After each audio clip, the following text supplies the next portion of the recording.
Welcome to Time for 13 in 13. We're here to talk about the real season finale, the New Year's Day special called Resolution.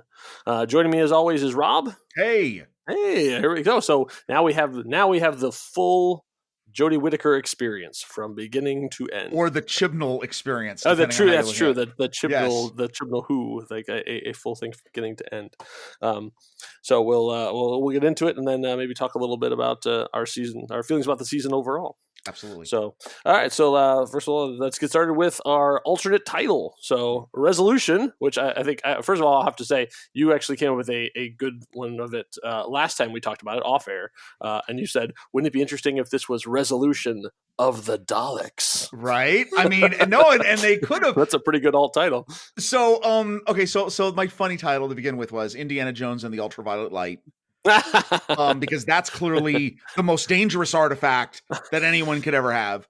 And then I was like, maybe we'll just do we'll do Monster Garage Dalek Edition. Oh, okay. Wow. But I actually ended up with, because this was the one. This is the part that I have that's critical of it is Dalek Crafters Daleks in about an hour. And we'll talk about that because on second viewing, I was kind of like, okay, interesting. I've only watched it once, so that's interesting. So the plot summary is here. It's very quick. This was an easy one, right? Mm-hmm. The TARDIS team is summoned to Earth when a centuries-old scout Dalek hijacks a human to steal old Dalek parts and build itself a suit of armor, only to be microwaved with the help of Ryan's dad. That's pretty accurate. Yeah. That's kind of what happens. Yeah. There's a couple other things we'll talk about, but pretty much that was it. Yeah. So it was. I did not know. Unfortunately, the problem of having to watch it the day after is like they who run the marketing department are like, oh, you've all seen it. So like I'm scrolling through Instagram and I'm like, oh, there's a Dalek. I'm like, oh, and you're like, wait, but what happened? Why is that Dalek freeze dried? Yeah. But it was sort of like, oh, that would have been a better surprise. But then, like, they really did. I would have figured it out, like, yeah, within the first couple things of like the monster that was separated and stuff too. I was like, oh yeah, that fits. Well, and they did actually. Do you know that the day before, I guess the BBC was worried about the ratings, and they actually added "exterminate" to the end of the teasers. Oh, really? So it was completely. Oh no, it was completely. You really didn't. You had to really not be paying attention if you're certainly in the UK that they were telegraphing that it was the Daleks. Okay, well, I suppose like they at a certain point the marketing team is the most powerful force. So in all of the entertainment things. So let's start off though with the one thing, and this is what kind of bugged me, I guess, on the second viewing was. Okay. So in the first 3 seconds, I got giddy with excitement. Because I said to myself, oh my God, we're actually doing a proper cold open. Oh, yeah. And I said to myself, oh my God, this is amazing, right? And I'm watching, and I'm going, okay, we're now 7 minutes in. This is kind of long. And we're like 13 minutes in, and I'm like, where's the cold open? And then, like 30 minutes in, I go, I guess there's no cold open. It's all cold open. Well, and I mean, I seriously got to say this. That bugs me. Oh, I'm not sure what the decision was, because there were so many moments in that first 13 minutes that I was ready for the and the title graphic starting, and I was like, why did they decide not to do that? Yeah, I don't know. Yeah, it's editorial decision, I guess. But yeah, that's interesting. It's very weird. I mean, you could have done it when the thing is on the wall, or she says it's Dalek DNA, or I mean, like there was at least 3 moments, perfect moments that you could have done that. And I was like, wow, I don't know why you guys, like, I understand you're still trying to be different, but because the other thing that gets me about the beginning of this episode is you have that whole little like that prologue, and then they made me as joyful as I could possibly be. Is we got extended quality time inside the TARDIS. Yes, when I was in there, I was like, oh, Rob's gonna love this. Oh my God, I was so thrilled. It looked gorgeous. The fireworks special effect was absolutely fantastic. And I will say this is the first time of the whole season. I mean, we'll probably do an episode where we'll talk about the whole season overall. Yeah. But I will say that this was the episode that absolutely felt like all the previous seasons of Doctor Who, except for this last one. Yes. It really felt, and I guess I was really hoping, like, I'm just surprised the decision was made to not return to the original format of cold open, intro graphics, get in with the story. Yeah. Other than that, I mean, it's an interesting story. There were some really great moments. I mean, I think there was some. Obviously, we could, Aaron, Ryan's dad. That whole thing is great. Mm-hmm. I felt Ryan. I loved the scientists. Those two Oh, scientists. my, I oh, was those like great. so invested in their relationship so quickly. Oh no! I was like, Oh no! I want these two to make it. Excellent way of really quickly establishing those characters. Lynn and I forget what the other. I think it's character. Mitch. Oh, Mitch and Yeah, Lynn. I'm looking at the list here. Yes. So no, I mean, like, I actually thought that was really well done. It shouldn't even bypass over the whole prologue with the centuries of the people. Yeah, the custodians. Okay, so here's the thing. Like, I love that premise of, like, the idea is the monster that was, so they couldn't kill it, so they had to, like, pull the things apart and separate the pieces all the way. What exactly was their job? Like, I get, like, once you have the pieces and you bury it and stuff, and then you're keeping watch, because as soon as something weird happens to the one in England, of course, leave it to the English to screw everything up. Of course. Then they immediately dig up their part. Like, what instructions were you given? Because isn't keeping it buried part of your job? Yeah, I didn't understand. I didn't even understand like, that. Were you supposed to stab it? Like, what was your instructions as opposed to just sit here and stare at this rock?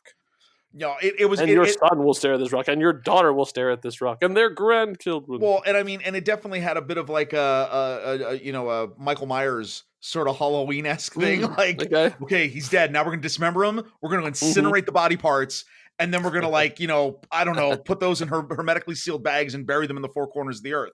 Like, I was thinking it was a little bit of William Wallace too, of like, oh, of course, send his parts to the four corners of the kingdom. I mean, it was a mythology that he established that then he just didn't do anything with. It was kind of like just kind of weird. The ultraviolet light thing was funny because it was like, come on.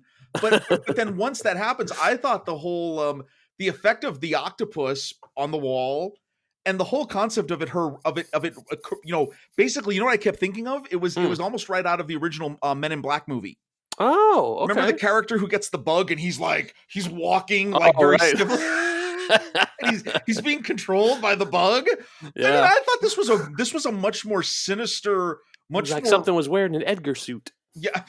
I mean, I liked the way they did this. I mean, I thought it was interesting.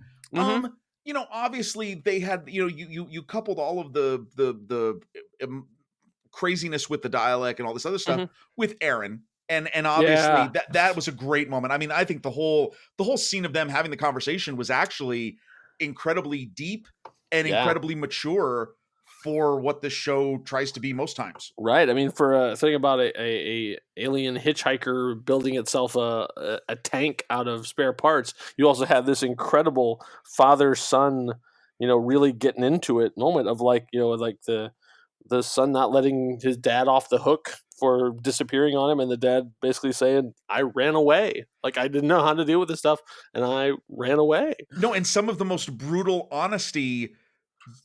I mean, incredible dialogue in terms of family dynamics. Yeah, some great stuff for Ryan. Yes. Yeah, I mean, he really got a chance to dig in on those. No, I really, I mean, that was interesting. I had little shades of Terminator 2 with the police chick chasing down. Yeah, right. And I thought that was funny. There was we got to talk about this. I will admit, I figured they had hidden this, and the first time the doctor references Unit.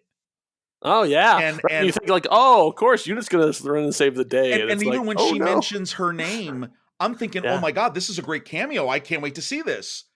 And then no, it's there for a Brexit joke. Yeah, well, exactly, the Brexit joke, but also that was very much the drawing a line from the from the things of the past, like nope, she's got no help is coming. This doctor is on her own. No, absolutely.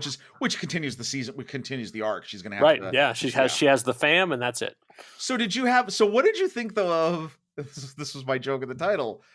So the Dalek goes and steals the Dalek gun and then fabricates itself a new suit in like an hour? Yeah. Hey man, they're hard workers. I mean, making those human hands really do their job. I mean, but it couldn't find a plunger. Had to had to make a Yeah. claw instead. Well, they pulled something from an R2-D2 exhibit because we saw how the scene where he actually connects to like the mainframe or whatever. Like, I don't know. That seemed.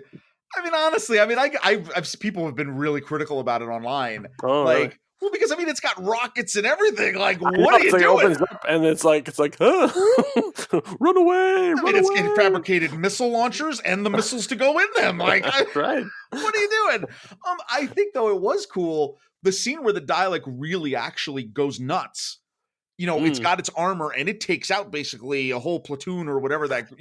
I liked getting back to because one of my favorite Dalek episodes of all times is Dalek from the first season of the reboot with Christopher Eccleston, where you really get to see the threat and power of a single Dalek, and they kind of have that same energy here of like, look what one can do. Yeah, this is why it's terrifying when you have a fleet of them. But now all you have to do is just sneak up from behind it and stick a bunch of microwaves to it. Turns out, yeah. See, I don't know. Like on second, that was a little bit like another first draft idea. I mean, seriously, on second viewing, I was like, it's like I could be like they had written all this great stuff of like father son things at the end, and they're gonna have him come back at the end and stuff. They're like, and they got to the end and went, oh crap, how do we defeat this? Well, what if? Yeah, it's just it's like why a microwave? Why is it like? And then it's like oh, they put it there so you would pay it off here, and it's like, well, and right. I mean, just in random on like, here, let's establish Ryan's dad's like real credibility, where he's literally trying to say like, no, I know I've been a total mess up like my whole life. I know I ran away, but but this is really a really good microwave. Like, like he actually has that I know all of this is garbage, but this is the real thing. Yeah, this thing cooks food better and faster than anything you've ever. But I say you'll get into the lines of the episode, I'm sure, but because we're getting close here, but I think for this whole episode of like this cool Dalek and like I love all the stuff with the Doctor finding a way to communicate with her and having the hologram, like that was really neat, and all really the different ways it was hiding. All that stuff was great, and some big explosions, and all that stuff. But I gotta say, my favorite moment of the episode was Graham confronting his dad. When he just like in the hallway just lays into him about like, you weren't there. Like it was just like, it was such a powerful moment. And then like when Ryan shows up again, he's like, all right, have a good time with your dad. Like she just sort of just like, I'm not going to be the one to be like, don't go with him. Like cut him out of your life. Oh, no, that was really good. Graham. I mean, as much as we talked about how much we love Graham.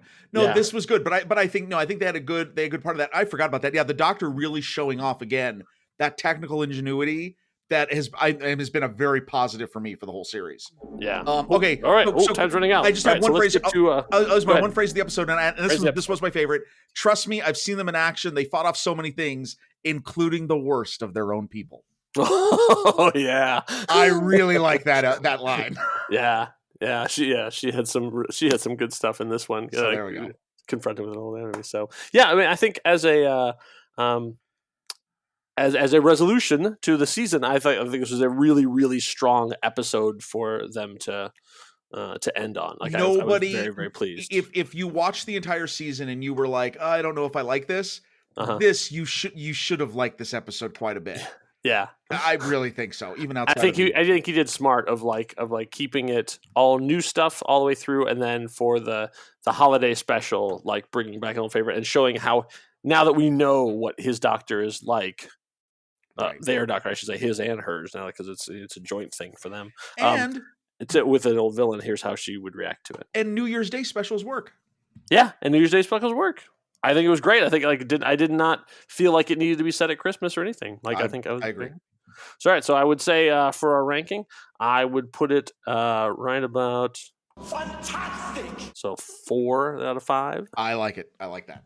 Yeah. Okay.